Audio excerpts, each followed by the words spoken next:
There's a YouTube channel. It goes by the name of Mr. Snowflake. Yeah, he's keeping the misfits alive with us, that's for sure, for eternity. Yeah. He is known as the Golden Eagle, the bodybuilder with the greatest legs of all time. He is also known for his amazing positive attitude. Really believe that life is not about how many breaths you take. It's about the moments that take your breath away. That's life. And his ferocious intensity in the gym.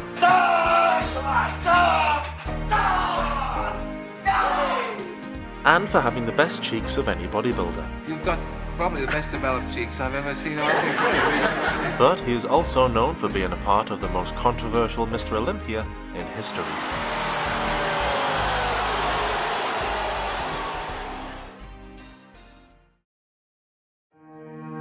Striving after an ideal in the sense that you're molding your physique, right? You're developing your body, changing the contours and shapes of the muscles so it looks a certain way you want it to look, a certain mental perception you perceive, trying to gain that or trying to make yourself into that perception. There's a lot of mental training involved in bodybuilding. I think also you're cultivating a feeling inside. You have a need, calling.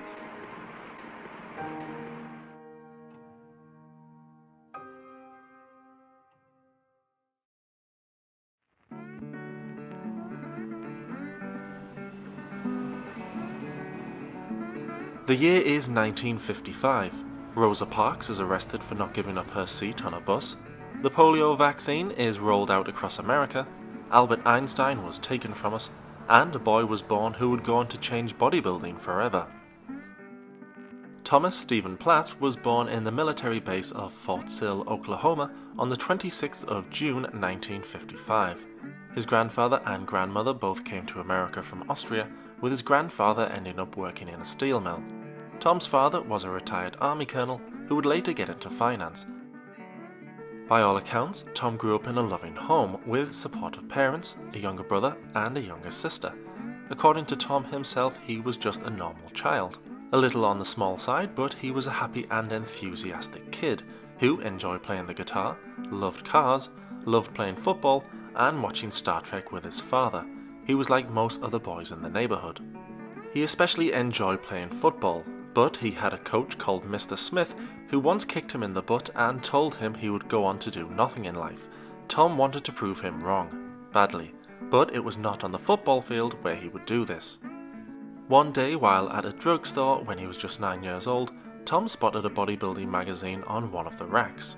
He walked over, looked at the cover and could not take his eyes off the image. On the front of the magazine was the popular bodybuilder Dave Draper, who would win both the Mr. America and Mr. Universe competitions as well as appear in movies. He was the Arnold Schwarzenegger before Arnold. On the cover, Mr. Draper was on the beach with two beautiful women, and the photograph had a huge effect on the young Tom.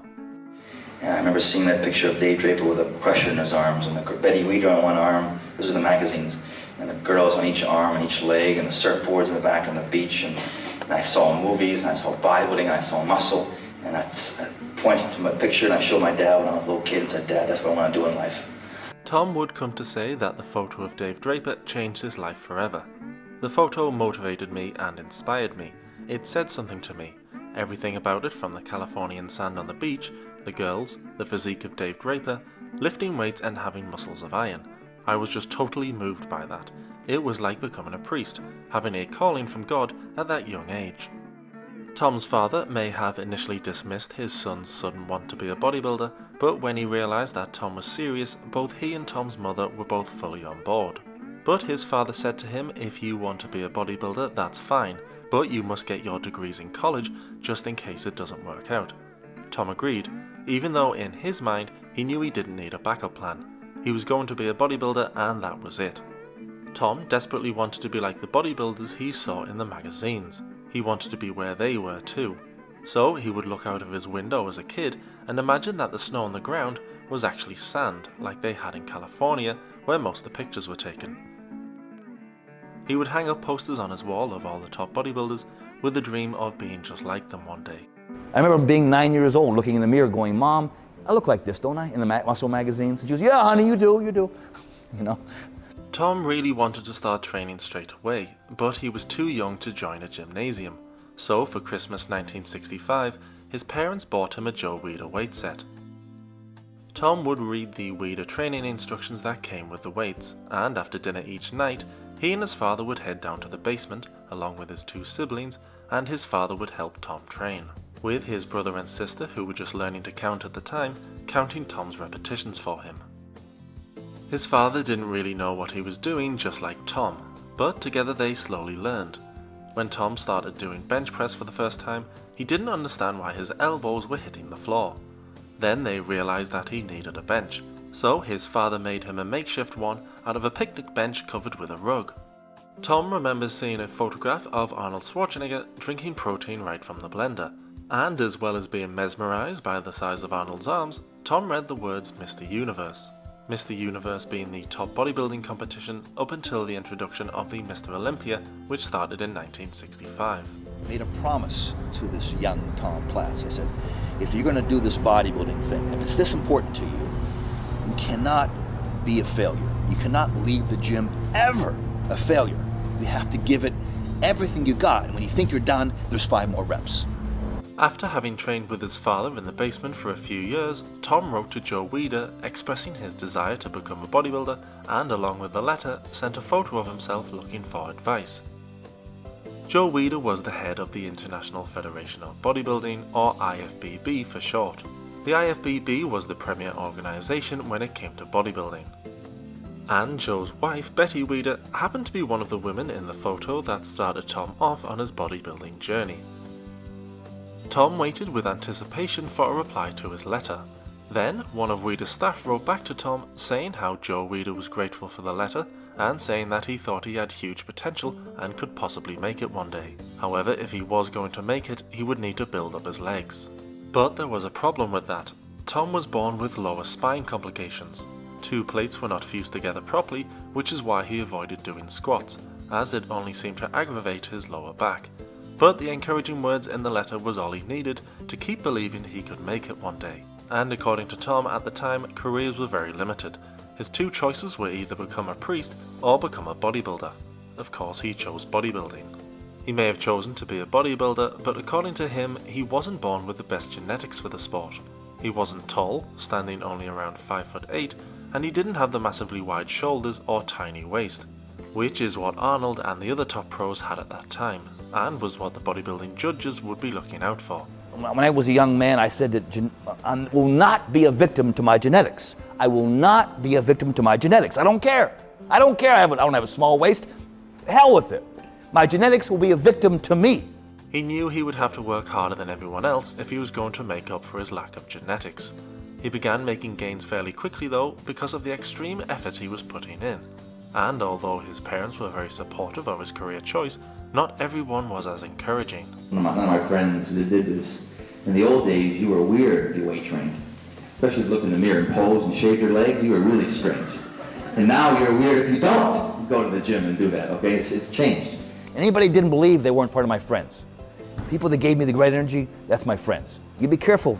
If you surround yourself with people that are negative, you become negative. If you're around people that are, life is bad, life is terrible, you become that.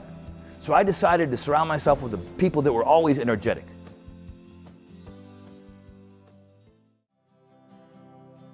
At age 15, Tom left home and moved to Kansas City, switching to a new high school. He was still completely focused on being a bodybuilder rather than anything else. And not wanting his parents to have to pay for him, he went to a nearby health spa and asked if he could work in their gym as a trainer.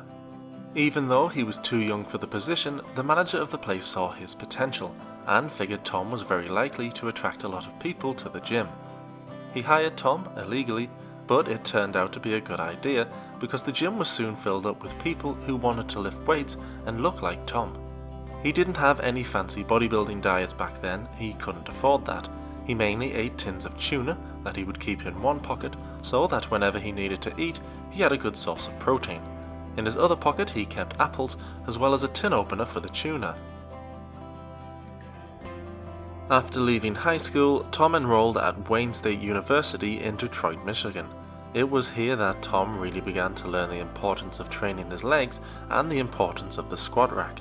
He joined a gym called Armento's, and this is where he really began to make progress regarding his leg development. The gym was filled with serious weightlifters, and one of those weightlifters was Olympic gold medalist Norbert Shavansky. Plus, I was taught by the best in the world. When I was a little kid in Detroit, I mean, Norbert Shavansky was influenced me and taught me how to squat. One of his disciples and top weightlifting coaches, and Bob Morris, they would put the weights on for me and say, do this, kid, do that, kid. We're not going to show you how to squat unless you get a good pair of shoes. Go out and get a pair of squat shoes first. Yes, sir. And when I got a pair of squat shoes and came back, and all right, let's show them how to squat. Tom also learned from another Olympic lifter in Freddie Lowe, who was known to be a fantastic lifter himself. At first, Tom didn't really enjoy squatting, but slowly he grew to not only like it, but love it. I love the squat rack. To me, it's like a different sport. I mean, the squat rack, the squat performance, the execution of the squat is a different sport from powerlifting and from bodybuilding to me. To me, I have these feelings and emotional ties to the squat rack. It's just like the altar. And I walk in front of the squat rack and I want to genuflect and I just thank you, God, for letting me live. In fact, every time I do squat, it's like sometimes I wonder if I'm going to come back. He enjoyed seeing the results he was getting from squatting. He enjoyed the sound of the weights rattling as he went down with the bar and shot back up. He loved seeing the bar so full of weight that it would actually start to bend. And he was taught about just how much effort he would have to give if he wanted to be the best. I was taught and introduced to leg training by weightlifters. You know, the old weightlifters, and these weightlifters were 230, 250, 300 plus, and they taught me that the squat rack is like the altar. I mean, this is where life and death takes place, okay? And in other words, they gave me the right attitude. To help himself, he would imagine a wet towel, twisting and pulling on the towel until every last drop of water was gone. That was his approach when training. Give everything he had until there was nothing left. And just like his father had made him promise, Tom got all of his degrees. Altogether, Tom got a master's in fitness science, a bachelor's degree in science, physiology and nutrition, and a master's in business administration. By now, Tom had a very good physique and was beginning to compete in competitions. Tom won the Mr. Adonis contest in 1973, and for the next 5 years would compete in various different shows, always placing fairly well. And even in the shows Tom didn't win, he would always win the trophy for best legs. And it was about now that he started to realize that he was giving much more than anybody else in the gym, and that not everyone was willing to work as hard as he was. Like most people I know in the gym have, calf implants and they have liposuction, and they think that you can buy muscle. You can just buy a physique. You can get a personal trainer, pay them $100 an hour, and they'll make you a physique. Unfortunately, it takes more than that. Tom was starting to gain some attention from the bodybuilding world, mainly for his impressive legs, which had really responded to the training he did with the weightlifters.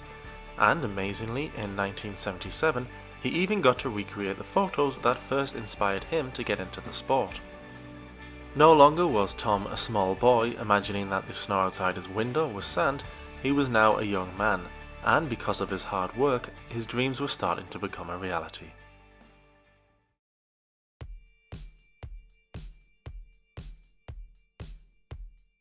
The year is now 1978, and Tom Platz decided it was time to make another dream become a reality. So he chose to move to the mecca of bodybuilding, California. I decided as a young man that I have to go to California to be around the best in the world. I have to study with the masters. I wanted to study with the best in the world because I felt that if I was around Arnold and Zane and Robbie and Ferrigno, that the energy would rub off. And it did. And it did. He knew it was a risk. After all, he barely had enough money for the plane ticket. But once he made his mind up, that was it. He was going to go for it. So he bought a plane ticket, and with only $50 to his name, he was on his way. He may have been doing very well in competitions so far, but they were all amateur. If he wanted to start making some real money, he would need to win the Mr. Universe, and this would give him his pro card, and the chance to start earning some serious money. He arrived in California and moved into an apartment with 25 other people. It may not have been very glamorous, but it was right across the street from the famous Gold's Gym. This was the gym where most of the top pros trained. There was Frank Zane, Robbie Robinson, Franco Colombo, and a man that Tom had idolized ever since he was a kid and saw him drinking protein straight from the blender, Arnold Schwarzenegger. When Tom began training at the gym, he was shocked that the bodybuilders there had no problem helping him and giving him advice. Zane told me, he goes, Tom, this is your ticket. He said, none of us have legs like that. You're very different this way. This is what you should market. And I'm thinking, really, Frank? You think so? He goes, yeah. No, but he was my teacher. These guys were my teachers. They're all 15 years, 10 years older than me. And they took me under their wing and they said, okay, kid. I was like a little kid with a dream. I'm going to do this no matter what. I don't care who says I'm not good enough. I'm good enough. Let me show you. And they saw that. They go, come here. Tom was especially surprised when Arnold would let him train with him. He couldn't believe it. It was only a few months ago that this was all just a dream in his mind, but through his hard work, it was now real. So anything he did, I did. He had a blonde girlfriend, I had a blonde girlfriend. He drank coffee, I drank coffee. Tom thought that all he needed to do was emulate Arnold and he would make it to the top. But there was a problem. After training with Arnold 6 days a week, twice a day, he began to realize that rather than starting to look like Arnold, he was actually getting smaller and looking in worse and worse shape. He couldn't understand what was going wrong. He was doing everything the best bodybuilder in the world was doing, so why wasn't it working? He began to think maybe he wasn't cut out to be a top bodybuilder, but almost as soon as that thought came in his mind, it went back out again. He just needed to reevaluate, so he took a few weeks away from the gym. When he came back, he felt stronger than ever and began to grow again. He realized that he couldn't do what Arnold did. They were both vastly different in terms of body shape. Arnold was much taller and leaner, Tom shorter and stockier. He realized that training less frequently suited him more. Having overcome his first real problem since arriving in California, he was about to hit another. The owner of the gym, Joe Gold, was beginning to bug Tom to pay his membership. Tom had gotten a job handing out towels on the beach, but even with the job, he was still not able to afford the gym membership. In fact, Tom wasn't far off being homeless, he was that strapped for cash. Tom told Joe to just wait until he had won the Mr. Universe and turned pro, then he would be able to afford the gym. Joe agreed, but if Tom didn't win the Universe, he would have to stop training at the gym alongside his heroes. He even considered getting a real job which would take time away from bodybuilding. I was at work, I was broke. I was handing out beach towels on the beach. And Zane took me aside. Zane said, Tom, wait. I'm teaching right now at Santa Monica High School. I teach science and mathematics. Zane taught science and mathematics at Santa Monica High School. He goes, the opportunities that come to you, it's going to come. Now with the added pressure, he began putting even more into his workouts and kept learning about different training techniques as well as nutritional information from the guys in the gym. He would spend all of his time either training, eating, or laying on the beach getting a tan for the upcoming competitions. Tom entered the Mr. America contest and came in second. He wanted to come in first, of course, but second place meant that he was selected for the upcoming Mr. Universe. After the time spent learning from the top pros, Tom had improved immensely since getting to California, and since he knew he was in the Universe, he was more focused than ever. However, the competition at the Mr. Universe would be that much tougher than the Mr. America, where he placed second. If he wanted to win, he knew he would have to push himself past to where even he thought he could go. He did everything he could. He trained harder than ever, ate exactly what he should have been eating, and he was getting better and better at posing, learning from one of the greatest posers of all time in Ed Corney. When the judges saw Tom on the stage for the Mr. Universe, not only were they impressed with his body and his posing, but the legs completely blew them away. They had never seen anyone with legs like that before. Nobody had. Even Arnold Schwarzenegger didn't have that type of leg development. When the time came for the judges to make their final decision, they gave first place to Tom Platz. He had done it. He had fulfilled the promise he had made to himself when he was just an 11-year-old boy. He had ignored all the doubters and stuck to his own path. And now that he had won the Universe, he could turn professional and finally start making some money and pay for his gym membership. He wouldn't have to stop training alongside his idols anymore. Now that he was going to be a professional though, he would not only have to compete against his mentors, but also his friends.